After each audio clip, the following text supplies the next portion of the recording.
సిద్దిపేట జిల్లా Husnabad all force English medium high స్కూల్లో వినాయక మండపం వద్ద 101 రకాలతో నైవేద్యాలను సమర్పించి పిల్లలు ప్రత్యేక పూజలు చేశారు.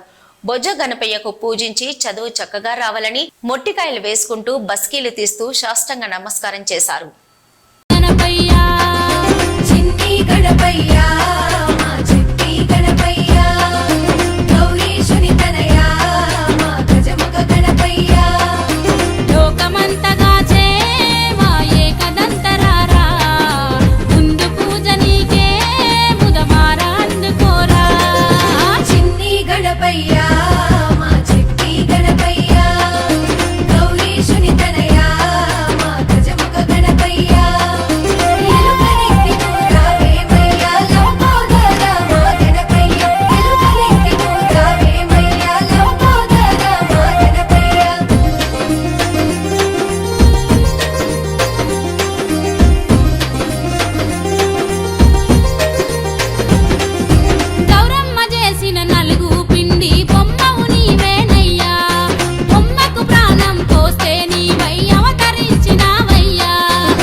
గౌరమ్మ చేసిన నలుగు